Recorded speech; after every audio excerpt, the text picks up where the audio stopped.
ব্রিটেনের বাংলাদেশি কমিউনিটিতে প্রতারণার ঘটনা এত বেশি বেড়ে গিয়েছে, কিছু প্রতারণার ঘটনা শুনলে মানে সেটা কতটুকু অমানবিক আপনারাও সেটা বুঝতে পারবেন। যেমন একটি ঘটনা আমাদের কাছে এসেছে, সেটা হচ্ছে যে তারা কয়েক মাস আগে ওয়ার্ক পারমিটে এসেছেন ব্রিটেনে, কিন্তু আসার পরেই বাচ্চাসহ এসেছেন, হাজব্যান্ড এবং স্ত্রী এবং বাচ্চা। স্ত্রী মূলত ওয়ার্ক পারমিটে এসেছেন, বাকিরা হচ্ছে ডিপেন্ডেন্ট।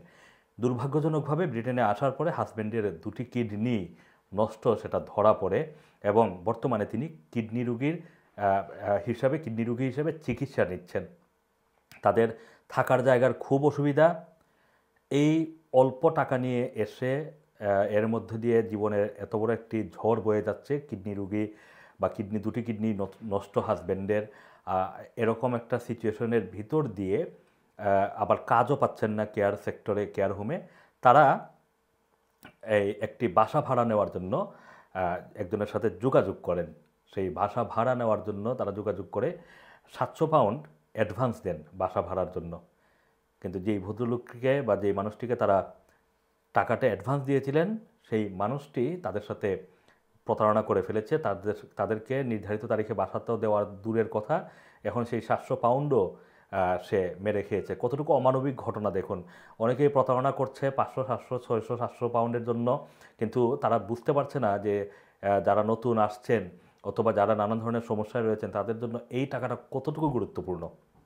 আমরা খোঁজ নিয়ে জানতে পেরেছি যে এই মানুষটি এই প্রতারণা করছেন, তার বিরুদ্ধে মূলত আমরা আমাদের তদন্ত চালিয়ে যাচ্ছি। কিন্তু ঘটনাটা আপনাদের সাথে শেয়ার করলাম কারণ এই মানুষটি অন্তত কয়েকশো মানুষের সাথে নাকি একই ধরনের প্রতারণা করেছে, এই অভিযোগটি আমরা এখন পাচ্ছি। এই ওয়ার্ক পারমিটে এসে বা স্টুডেন্ট ভিসায় এসে নানান ধরনের জটিলতার ভিতরের মানুষ রয়েছেন। আমরা প্রতিনিয়ত নানান ধরনের কমপ্লেইন পাই। বাসা দেখিয়ে বাসা দেওয়া হচ্ছে না, বাসা বাসা ভাড়ার ক্ষেত্রে কয়েক ধরনের প্রতারণার ঘটনা কিন্তু আমাদের হাতে আসে। এর মধ্যে একটি ঘটনা আপনাদের সাথে শেয়ার করতে চাই, বা কয়েকটি ধরন আপনাদের সাথে শেয়ার করতে চাই।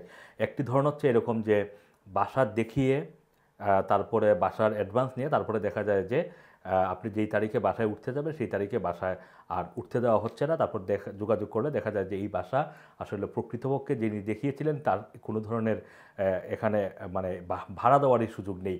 তিনি হয়তো এখানে টেনেন্ট হিসেবেই ছিলেন, যাওয়ার আগে অন্য মানুষদেরকে এই বাসার রুম দেখিয়ে বাসা ভাড়ার টাকা অ্যাডভান্স নিয়ে তারপর প্রতারণা করেছেন। এই ধরনের ঘটনা কিন্তু প্রচুর ঘটছে। সুতরাং অনলাইনে বিজ্ঞাপন দেখে অথবা বিভিন্ন উইন্ডো থেকে যেভাবে বিজ্ঞাপন দেখে অনেকে বাসা বাড়ি নিচ্ছেন, সেক্ষেত্রে লেনদেন করার আগে বুঝে শুনে করা উচিত। কারণ 600, 700, 800 পাউন্ডের ম্যাটার নিয়ে পুলিশকে ইনভলভ করা খুবই টাফ এখানে, এবং এই জিনিসটা প্রতারকরা বুঝে থেকেই তারা কিন্তু প্রতারণার জাল বিস্তার করে। আসম মাসুম, রানার টিভি, লন্ডন।